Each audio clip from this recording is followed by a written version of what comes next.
Hello and welcome to this second lesson on the DG Melodeon for the blind and partially sighted. I listened back to my first lesson that I recorded yesterday and realised there's a few things I hadn't mentioned, and I wanted to clear up a few other bits that you might have found confusing. So that's what I'm going to do in this part 2.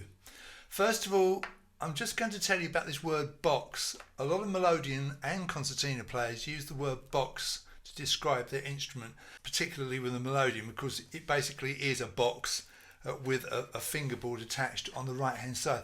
So in case I or anyone else uses that word and you don't understand what it means, it's just a much quicker way of saying Melodeon, box, you see. I want to talk about the orientation of the instrument. I talked about, finding whether you've got it up the right way. But basically, the left side of the instrument has got the bass buttons, the air button and the bass strap that you put your left hand through, and the right side of the instrument has got the treble buttons, and that's where you play the tune. So that's the left and the right. Obviously in the middle you've got the bellows. You've got a chin end and a knee end. The chin end obviously is the top of the instrument nearest your chin. The knee end is the bottom of the instrument nearest your knees, or if you're sitting down, nearest your lap, of course, nearest the first part of your legs. And you have bellows straps top and bottom of the instrument. I'll come back to those in a minute. The back of the instrument, which is facing your body, is where you'll find your shoulder straps, and they're attached top and bottom towards the back of the instrument. And the front of the instrument that faces out, faces forward, that's got the buttons, the left hand buttons and the right hand buttons. You'll know if you've got the instrument up the right way, by the way, because the right hand notes, the treble fingerboard if you like, those notes generally get higher pitched as you progress towards the knee end. So if I just start on button 3 on the G row, which is nearest the bellows, the inside row, and just play the notes just on the push, you can hear that they're getting higher pitched as I go down the instrument. So it's a bit confusing because they get higher pitched as you go geographically down towards your knee end. I'll do the same thing on the D row, that's the outside row. Find button 3, 4, 5, 6, 7, so on. You can hear that they're getting higher pitched as I am moving towards the knee end, towards my lap. Now, when I started the lesson, I assumed that you'd picked your Melodeon up with the bellows straps closed. That may have confused you. Basically, when you put the instrument away, you should always do the bellows straps up, so it probably was in that state. Just in case it wasn't, I apologise if you found that a bit confusing. Just to say that on Melodeons, the bellows straps are permanently fixed to the top of the right hand side of the instrument where the treble buttons are, and you release them on the left hand side. On this Hohner Pokerwork and on my Hohner Erica, so basically sort of cheaper instruments, you have a little screw screwed into the top of the bass side, and that's what the bellows strap attaches to. The bellows strap's got a little hole in it, and you simply put that hole over that screw. It's fairly crude, and you just lift it off to release it. And like I said in my first video, turn the strap round so that it faces the front. That way it won't foul the bellows when you're playing. Do the same at the bottom as well. Generally, on higher quality instruments, although that's not always the case, you have a press stud to fix your bellows straps in place. So you simply unclip it and again turn it round so it doesn't foul the bellows. In very rare cases, there is a mechanism of locking the bellows tight, which you release with a button, but that's incredibly rare, I think. Now, it's also worth mentioning that I've got a Melodeon. It's actually a Dino Buffetti, really nice Melodeon, where if I unclip the bellows clips, and these are the ones with the press studs, I can turn it around, and rather than having it poking out the front of the Melodeon, I can park it on a clip which is situated on the top right hand corner of the instrument on the treble side. You can hear that click in, and same with the bottom. So that may be another possibility for your bellows straps. I didn't talk too much about having one shoulder strap. That's because I don't do that. I always use two, and I recommend that, but a lot of players only use one, and I'll be honest with you, it's very convenient if you only use one strap, because you simply pick the instrument up, sling it over your right shoulder, and you're good to go. I've got this very weird thing that my wife and I invented, where The whole thing is locked in with clips, and I have a back strap, and that works really great for me because I don't have very big, very strong shoulders. But the standard, 2 shoulder straps method is fine. If you've only got one shoulder strap, like I say, put it over your right shoulder and then kind of pull the instrument away to the left with your left hand and kind of brace it with the palm of your right hand. So it's kind of wedged, lodged between the palm of your right hand, and you kind of pull away to brace the whole thing with your left hand. And some people sort of jam it into the left leg or the right leg. I'm not going to say too much about this method because it's not something that I do, but that just gives you a little bit more information about that. Let's talk a little bit more about the air button on the left hand side of the instrument. Now on the Hohner Pokerwork that I'm using today, and I was using yesterday, and on a Hohner Erica and quite a few other Melodeons, it's a button that moves down and up in a slot. So you push it down towards the knee end of the instrument, and of course if you let go it springs back. But a lot of instruments, expensive and otherwise, have an air button that pushes in. So if you've got a different Melodeon, if you've got something like a Castanari or a Sauterelle or something maybe a bit posher than this, then you push the air button in and it comes out.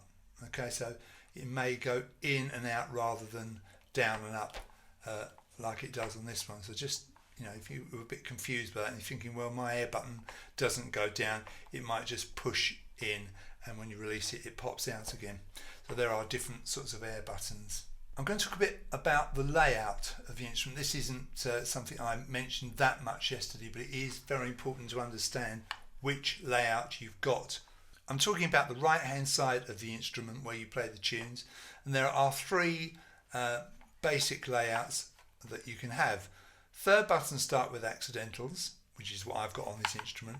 Third buttons start with low notes, or fourth buttons start with accidentals and a low G major scale. That was invented by a very famous Melodeon player in England who's called Anna Hatter. You can theoretically have any layout that you can dream up, but these are the 3 recommended ones. So I'm going to go into them now in a little bit more detail, and then you can experiment with your box and see which one you've got. So I'm first of all going to deal with the layout that I've got, which is called third button start with accidentals. So I'm going to go to those accidentals straight away. So if you go to the inside row, and I'm talking about the right hand side of the instrument nearest to the grill. I haven't mentioned the grill, have I? On a Hohner Pokerwork, it's a metal grill, and if you run your thumb across it, you'll probably feel little diamond shaped inserts in that metal grill. That's where the sound of the treble notes comes out. You can't see the mechanism usually because it's hidden by a gauze which is behind that. So that's the row nearest to that. So if you jam your right hand fingers against the side, you'll feel that metal grill, and it's the row of buttons which is nearest to it, which is the G row. So come up to the chin end to button 1 and push in, and that is the note F, and you pull out, and that is the note E flat. And do the same thing on the D row, so the outside row, button 1, that's the one nearest the chin end, push in, you've got G sharp, and pull out, you've got B flat. Let's go back to the G row, button 1, so F on the push, E flat on the pull. So you notice the E flat is a tone lower than the F. On the D row, the G sharp on the push and the B flat on the pull.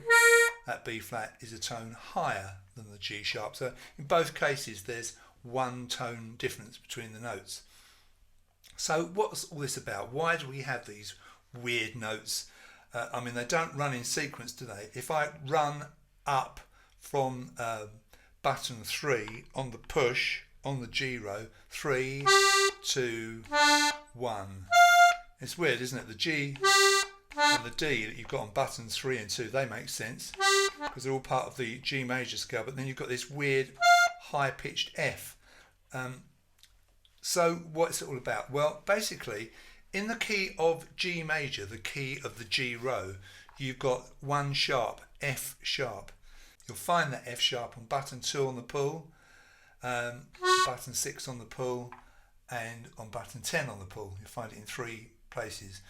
Similarly, the D row, okay, the key of D major is F sharp and C sharp. To make a D major scale sound correct, you've got to play these notes: D, E, F sharp, G, A, B, C sharp and D. So notice I mentioned 2 sharps there, F sharp and C sharp. So the only sharps you'll find in the D major row are F and C. So there's F sharp on the G row, F sharp and C sharp on the D row. So button number 1, both rows, that's the chin end button, provides us with 4 notes that don't occur in either of those 2 keys: F and E flat, G sharp and B flat. So those 4 notes don't occur in G major or D major. So it's a way of getting those notes if you want to play a note which we call an accidental, which is a note that's not found in the particular key. The reason they're kind of high pitched is because they're kind of set kind of in the middle of the range of the instrument. So if I play button 1 on the push for the F note, this is on the G row, okay, and if I go to button number 7 on the push of the D row, that's an F sharp note, which is a semitone higher. So I'm playing F sharp, button 7, D row push, and I'm playing F, button 1, G row push. You can hear there a semitone apart. So the pitch of that F is kind of somewhere in the middle of the range of the instrument. Likewise, the E flat on the pull on that button, so G row, button 1 on the pull, E flat. If I play button 5 of the G row on the pull, okay, that's a note which is a semitone higher. So button 5, G row pull is E, button 1, G row pull is E flat, and they're a semitone apart. So similarly on the D row, if I play button 5 on the push, that's a note of A, and I play that button 1 on the push, that accidental, that's G sharp. You can hear they are a semitone apart. If I simply reverse that and play button 5 on the pull, that's the note B, and button 1 on the pull, that's B flat, and they are a semitone apart. So how do you remember what those notes are? It's a bit hard to remember. The way I remember is I look at button 1, G row, the 2 notes are F and E flat. Well, the flat looks a bit like a B, so I say Feb, like February, F, E flat. So F on the push, E flat on the pull. On the D row, I say Graham sharp, big brother. So Graham sharp, G sharp, that's the D row, button 1 on the push, and big brother, BB, is the note on the pull. So that's what you've got on button 1. On button 2 of the G row, you've got a D on the push, which is a note in the chord of G major, and you've got F sharp on the pull, and then you're into your G and A on button 3. On the D row, on button 2, you've got A on the push, which is part of your D major chord, and you've got C sharp on the pull, which leads up to button 3, which is D on the push, and so on. So third button start means the third button down from the top gives you the name note of the row. So third button on the G row on the push gives you G, and it gives you D on those 2 rows. G on the G row, D on the D row, and I've explained the accidentals. So it's a fair old rigmarole, isn't it? I'm sorry about that if you found that a bit confusing, but hopefully by messing around with your Melodeon you can find out if you've got that layout, and to be honest, that is probably more than likely that you have. So if that didn't work for you, if you found you didn't have those notes, you may have one of the other 2 layouts. Let's look at the next most likely, which is third button start with low notes. So you've still got the G on the third button down on the G row on the push, and you've still got the D on the third button down on the D row on the push. But when you got to button 1, you didn't have those weird higher pitched accidentals. I'm just going to switch my piano on now so that I can play you these notes that you would find on a Melodeon that's got third button start with low notes. So just to orientate you sound wise, this note I'm playing here is middle C on the piano. Okay, this G above that is the G on the G row, button 3 on the push. Okay, and this D, which is one white note up from the middle C, is the D that you'll find on the D row, button 3 on the push. So G and D, and there's the middle C. So what you would find on button 1 of a Melodeon with third button start with low notes is this. You would find a B, which is the one white note below middle C. That's the note you'd find on button 1 on the push. And on the pull, you would find a D. Okay, and that's the D that you'd find on button 3 of the D row on the push. So B and D will be the two notes you find push pull button 1 on this particular type of instrument, and then button 2 you'd have a D on the push and F sharp on the pull, and the rest would be the same as a third button start with accidentals. Let's turn our attention to the D row now. If you play button 1 on the push on the D row of this type of instrument, you'll have this really low F sharp, which is the F sharp, the first one down from the middle C. That's the note you'd find on the push, and on the pull you'd find the A, which is midway between that F sharp and that middle C. So F sharp and A on the push and pull respectively. This is button 1 D row, and then you'd have A and C sharp, push pull on the next button, button 2, which would be the same as a third button start with accidentals. Interestingly enough, you've got 3 D notes at the same pitch at that end of the instrument. You've got button 1 on the pull is a D, you've got button 2 on the push is the same D, and on the D row, button 3 on the push is that same D note. So you'd have 3 Ds all at this pitch. That's the D above middle C at that end. And so that is a third button start with low notes.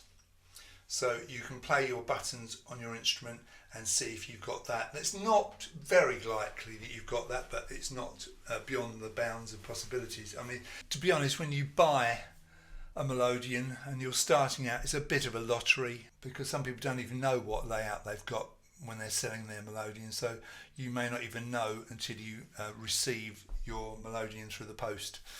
So there we are. That's 2 of our layouts done. Sorry it's so complicated, but there's no other way of doing it. Right, I'm now going to strap on a 4th button start instrument and explain about that, because you may well have one of these, you never know. Right, so why would you even want a 4th button start? Well, like I say, this guy called Anna Hatter invented this layout, and he invented it so that you could get a low G major scale. Now, if you've got a 3rd button start instrument, the only G major scale that you can do, or the lowest one you can do, is the one that I showed you in yesterday's video, which is this. Now, with a 4th button start layout, you can get a lower G major scale like this. Have a listen to this.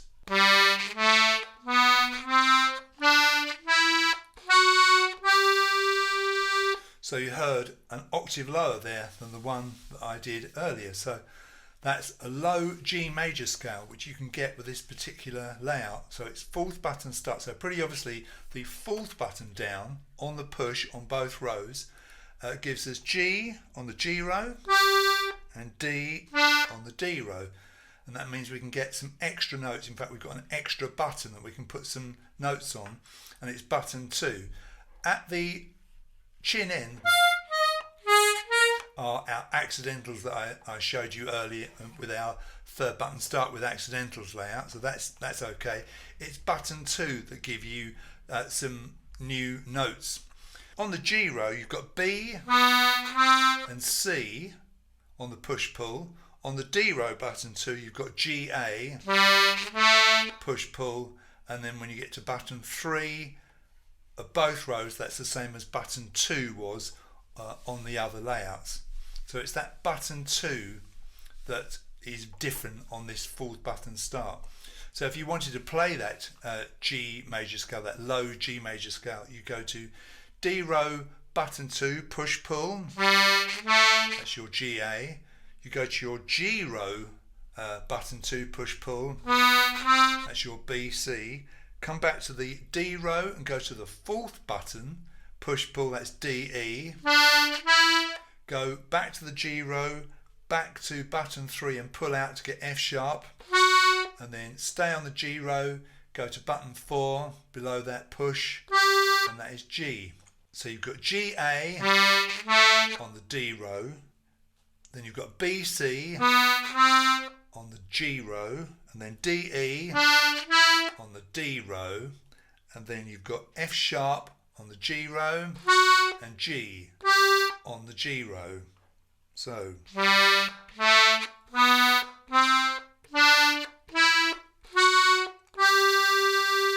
that gives you the opportunity of playing a low G major scale, and I've got quite a few tutorials, albeit more advanced ones, that use that lower G major scale, and I've had a couple of my boxes changed to that scale, changed to that layout.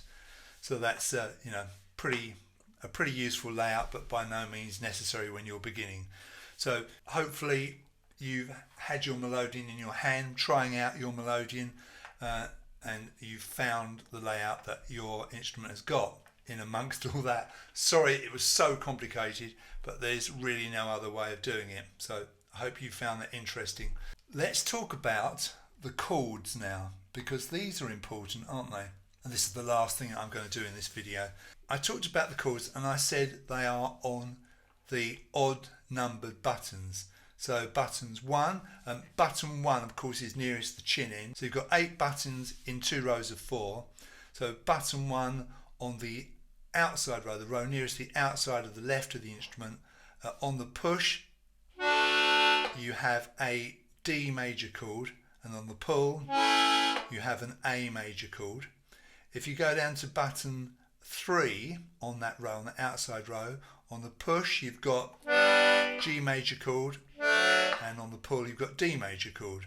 Let's go to the inside row, button number 3, so from the top 1, 2, 3 down, and push and pull, like I mentioned yesterday, is C major. It's button number 1 on the inside that gives us a few interesting things to think about. On the pull, that button gives us an E minor chord, and that's pretty universal. Let's just make sure we're talking about the right button here. It's the inside row, okay, so the bass side, inside row, and it's button number 1 pushing in. Now you may or may not be able to hear that is a minor chord. Now from the factory, and I said this in yesterday's video, from the factory that chord is normally B major, but I've had all my DG Melodeons, I've had that button converted to B minor. So what's the difference? Well, B minor consists of B, D and F sharp. I'm going to break that up for you. Those 3 notes, B, D and F sharp. And B major, 1 note difference, B, D sharp and F sharp. I'll play that an octave higher. So the note that's different is the middle note. So for B minor it's B, D and F sharp, and for B major it's B, D sharp and F sharp.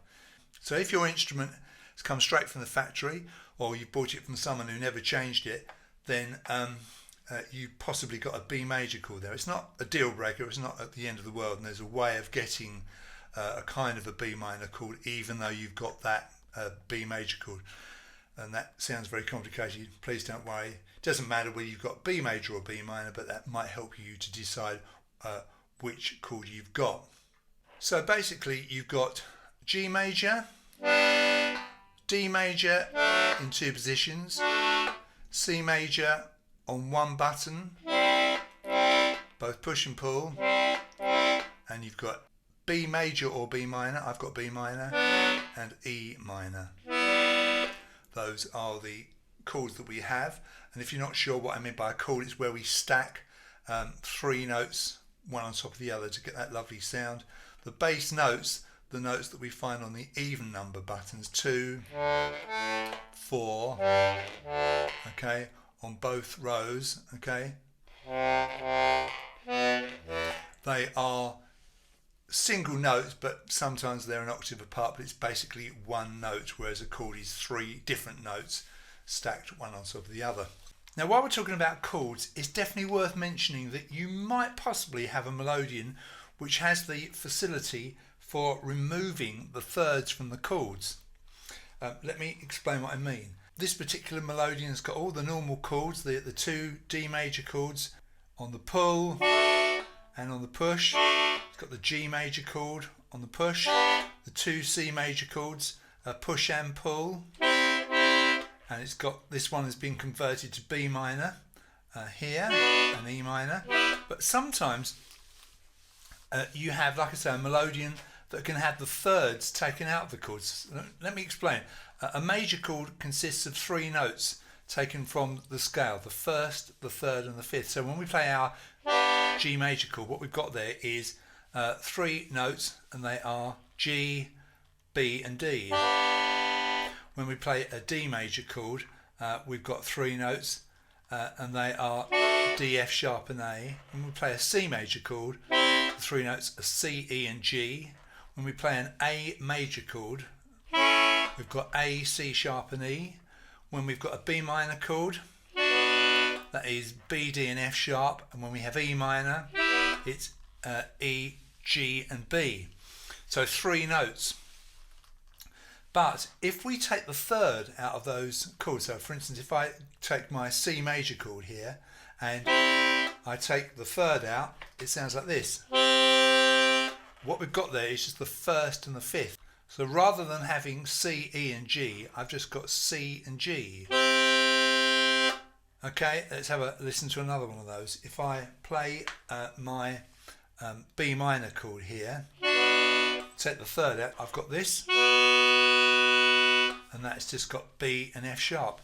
Now, B and F sharp, those 2 notes are common to both B minor and B major. So what am I saying here? What I'm saying is that if you take the third out of the chords, they become both major and minor. And why is that useful? Well, you may have some tunes where you want to have a B major. You might have some tunes that want a B minor.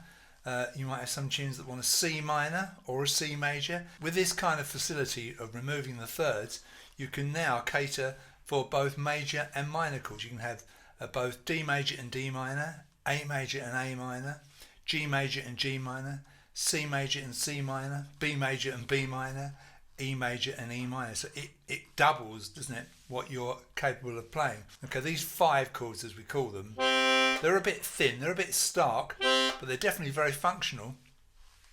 And on this Dino Buffetti instrument, I simply pull up a little button on the left hand side, on the bass side obviously, and that takes out all those thirds instantly.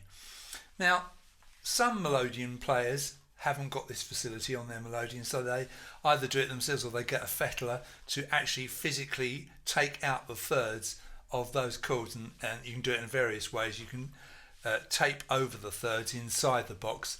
Unless you know what you're doing, it can be a bit precarious. So I'd probably get someone to do it for you. So you literally blank those third notes off to get the effect. Of course, that's a permanent thing. It's permanent until you untape them. Whereas obviously on this Dino Buffetti, it's lovely. You can put the button in, get the full chord again, and lift it up and instantly turn it into a 5 chord. So if you're a guitarist, you might call these power chords. They're simply a very, very straightforward 2-note chord comprising the first and the fifth of the scale. What do we get with these 5 chords? Well, G5 would be G and D, D5 would be D and A5 would be A and E, C5 would be C and G, E5 would be E and B, and B5 would be B and F sharp. And all those 5 chords can be played as minor chords or major chords. And obviously what it boils down to is what notes you're playing with the right hand. Let me demonstrate how this works. On my right hand here I'm playing the note C, which on this third button start instrument is G row button 4 on the pull. Now if I play a full A major chord on the left hand, that's got a C sharp in it, so we're clashing a C sharp with a C. Have a listen to what that sounds like. Horrible. There's a C sharp in that chord and a C natural, a normal C in the right hand, so that's a clash. Now let me lift my button up and take the third out of that so it becomes an A5 chord. Now listen. It works, doesn't it? I've taken out that offending C sharp note out of my A major chord, turned my A major chord into A5, and now it works. So you can see how that could be useful.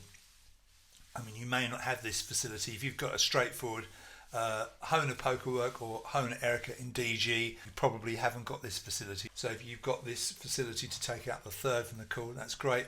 Or the thirds have been taped off on your instrument, which might have happened. A lot of Melodeon players do that because it obviously doubles the amount of chords they can play. That was slightly longer than I'd planned, but I feel like I've been pretty thorough with that, and you've either fallen asleep or you've found that interesting. Hopefully the latter, and of course this will make an awful lot more sense when we start learning an actual tune, and hopefully you'll be doing that very, very soon. Thank you very much for listening, and you'll hear from me soon.